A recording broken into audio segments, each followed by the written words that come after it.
Let's talk about Feldon of the Third Path. If you've played Commander, you've likely come across Feldon of the Third Path before. It's a red legendary creature that was released first in Commander 2014, and it's been reprinted a few times ever since.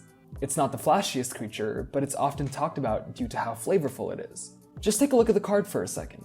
You don't have to know much about this Feldon fellow, but the story the card tries to tell emerges very quickly.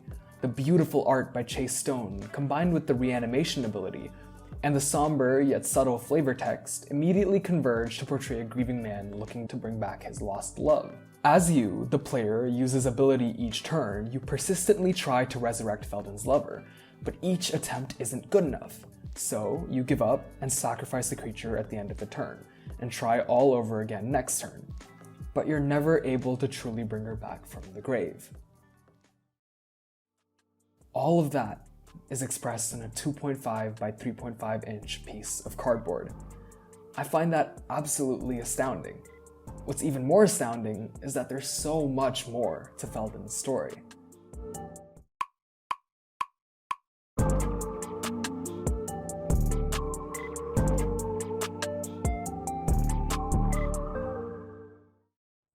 You may be surprised to learn that Feldon isn't a one-off character, and he's by no means a new one. Feldon appeared first in the Brothers' War novel, which was released back in 1998. It is an epic tale that recounts the battle between two egomaniacal brothers, Urza and Mishra, and their quest to destroy one another on the continent of Terracier. Of course, not everyone wanted to be on the side of one brother or the other, and a new Third Path formed.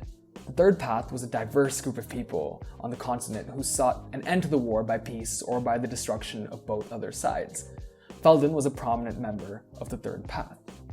Now, on top of being a neutral party, the Third Path was one of the first groups to experiment with real magic on the continent of Terracier. While Urza and Mishra raised unimaginable artificial horrors and decimated the landscape, Feldon and the other members of the Third Path drew on the mana of the land in order to channel pure magic. Feldon eventually drew on the power of mountains to pioneer what we now know as red magic. While working alongside the Third Path, Feldon met his future wife, Laran. The two of them would serve an important role in ending the Brothers' War, but I won't go into too much detail. I definitely recommend buying and reading the novel yourself if you have a chance. It's definitely one of the best Magic the Gathering novels, and it's very much worth your while. What I'm going to be focusing on instead is the next and final time that Feldon and Laran appeared in Magic's lore. It's a short story that was released in 1999 known as Laran's Smile. Of course, there will be big spoilers ahead, but I really suggest giving the story a read yourself too. It made me cry in broad daylight, and it's so well done. But regardless, I'll do my best to retell it. The story begins 10 years after the fallout of the Brothers' War. Terracier is in ruins, and Feldon's life has taken yet another dark turn. His wife, Laran, has died. Her death wasn't grand, or daring, or dramatic. Rather, she died as a result of her role in the Brothers' War, years earlier. Her wounds and age had finally crept up on her, and she slowly wasted away until she died in her sleep, with Feldon by her side. Feldon and his servants bury Laran in a small grave behind the house. The grave lies amidst Laran's garden, which has slowly been lost to weeds over the last few months of Laran's life. After the funeral, Feldon sits by his fireplace, sighs, and reminisces. The story tells us that Feldon remembered the touch of Laran's hand, the Argivian lilt to her voice, and her thick, dark hair. Most of all, he thought of the smile that she gave. It was a slightly sad, slightly knowing smile. It was a soft smile, and it warmed Feldon whenever he saw it. He sits by the fire for almost an entire week, racked with guilt about how he could not save Laran with his magic. His power to create bolts of lightning and spheres of flame were useless in the face of what mattered to him the most. All he can do now is channel his memories of Laran to conjure the image of her smile from the flames of the fireplace. Feldon is dealing with an emotion we know all too well: grief. Losing someone in our lives, regardless of how, is a challenging and depressing process. The process of bereavement is a well-known, if not completely understood, journey. The book Bereavement: Reactions, Consequences, and Care provides great insight into the emotions and mechanisms of loss. Here, Feldon is just starting the grieving process. The book describes grief as a syndrome with a predictable course and distinctive symptoms, including preoccupation with the image of the deceased, guilt, hostility, and the loss of usual patterns of conduct. Feldon, away from his normal forges and libraries, sits idly, reflecting on the image of his lost wife and his inability to save her. On the 6th day, Feldon rises from his chair and orders his servants to fetch materials from across Tertiaire: glass, copper, gears, and much more. With his knowledge of magic and his skill at artifice, Feldon begins to construct a replica of Laurent. But after 2 months, he's frustrated by his creation. According to the short story, the head was too large, and the hair looked like what it was, a collection of wire and horsehair. The eyes were little more than badly crafted glass spheres. It was too tall at the shoulders and too large in the hips. The creation looked nothing like Laurent.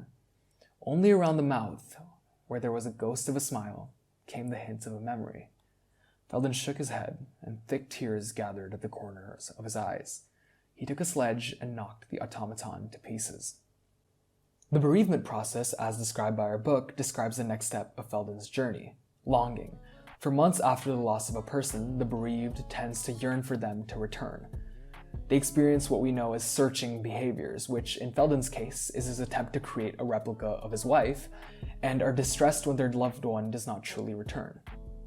Here is where we find Feldon when we look at the card Feldon of the Third Path.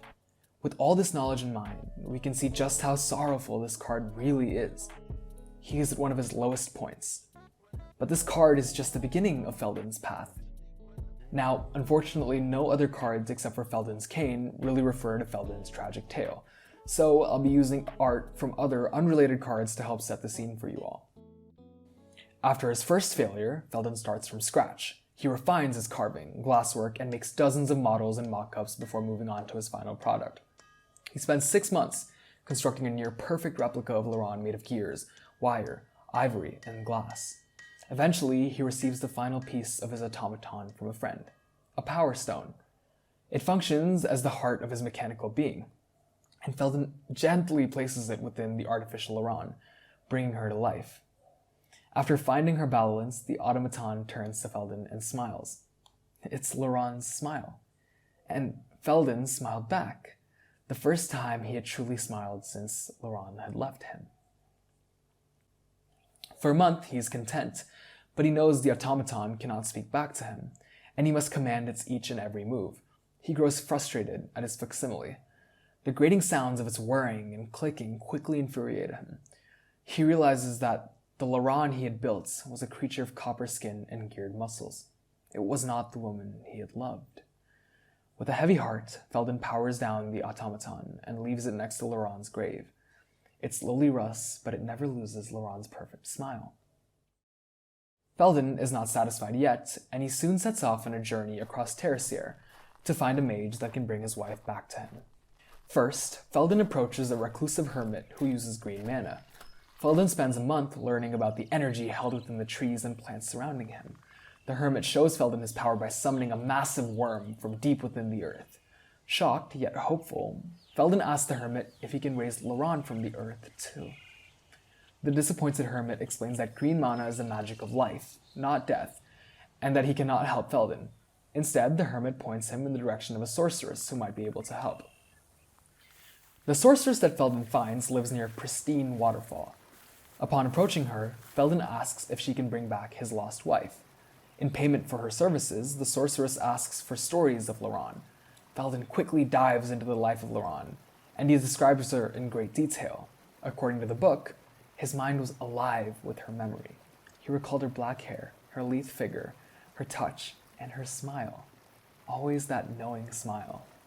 He spoke of how she had died and what he had done afterwards. He recounted his construction of the automaton and his trip to the hermit, and now his visit to her. As he spoke, he forgot the sorceress was there. Laurent was alive for him. The sorceress, who is moved to tears, attempts to use her blue mana to create a perfect illusion of Laurent. Feldon is overjoyed, but his hands pass through her when he tries to hug her. Feldon knows this isn't what he wants either, so the sorceress grimly sends him to a warlock within the swamps. Upon reaching the swamp, Feldon meets a master of black mana. In exchange for the spell to return his wife to life, Feldon is forced to part ways with his cane.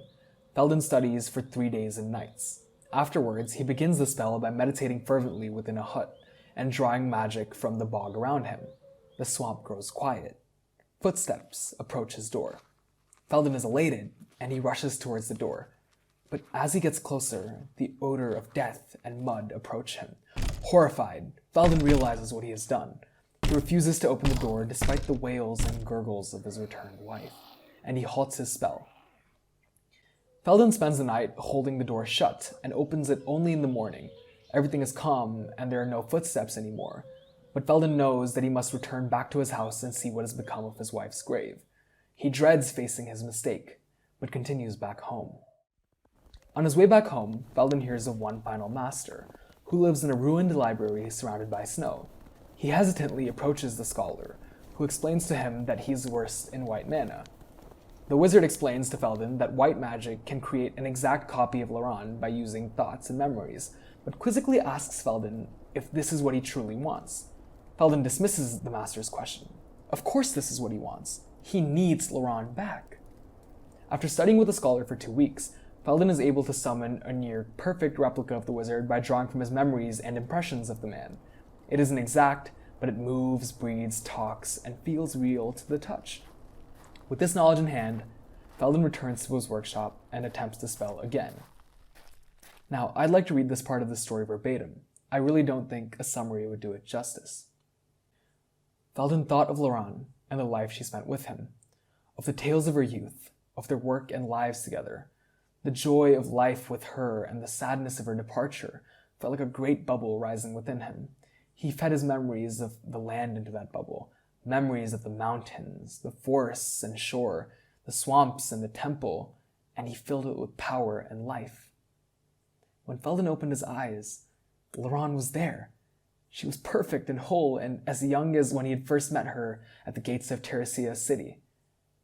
She gave him a knowing smile and said, "Why am I here?"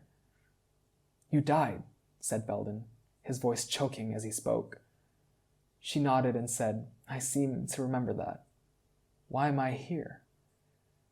"You're here because I missed you," said Feldon. "I missed you as well," replied the spell Laurent, and she reached out to him. Despite himself, Feldon shrank from her embrace. She paused, then asked, "What's wrong?" "You're not her," he said at last. "No, I'm not," she said, her voice in the lilting Argivian accent he remembered. "We both know that, and you know that I could be nothing less than what you remember of her. You remember her as being honest and strong. I am the sum of her, taken through your feelings. I am what you remember." "You were memories," sighed Feldon, "and though you were pleasant memories, I must leave you as memories. If you are here, you are no more than the automaton in the garden, unliving, an imitation of what was. I'm sorry. I went to so much trouble to bring you about, but I know that I cannot keep you." "Then why am I here?" she asked. "You are here," said Feldon, taking a deep breath, "so that I can say goodbye." The spell Laurent paused, then smiled slightly. "I understand," she said at last. Feldon crossed to her and embraced her. She felt very much like Laurent as he had known her. All that was Laurent in his memories was encased in the spell creature he had created. When they parted, there were tears in both of their eyes. "Goodbye," he said, his voice thick with emotion. "Goodbye," she replied. Feldon allowed the spell to elapse, and the form of Laurent began to dissolve. "I understand," he said to her vanishing form. "At last, I think I understand." All that was left was a knowing, soft smile. Then that was gone as well. Feldon, at last, is at peace. He soon begins accepting mages into his workshop as apprentices, and tells them his stories and his experiences with magic. After more than a year, all is well. And that's the end of Laurent's smile. It is such a beautiful tale of loss and change and acceptance. Feldon's realization and contentment perfectly align with the positive outcome of bereavement: resolution. The book tells us that eventually the survivor is able to recall memories of the deceased without being overwhelmed by sadness or other emotions and is ready to reinvest in the world. And so we leave Feldon with a happy ending. His ending wasn't without pain or wrongdoing or mistakes. It's ironic and fitting that, in a world filled with magic, nothing can truly bring back a lost loved one. There is no substitute for grief, longing, and acceptance. I know for certain that, whoever you are watching this, that you've experienced loss before. It doesn't matter what kind. I know, and you know, that it can hurt so much, especially on the hard days. You think about doing crazy stuff to emulate what you had before. It's such a universal experience, and that's what makes Feldon's journey so meaningful to us.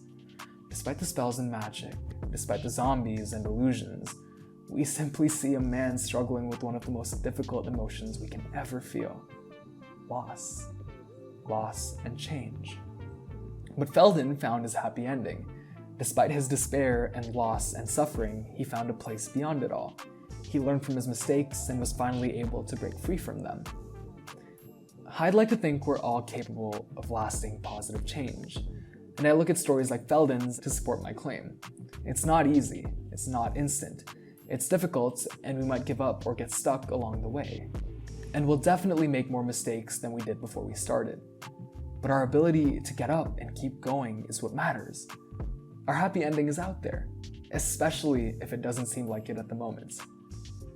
When we feel lost, we have to remember that, just like this card, our journey is just beginning.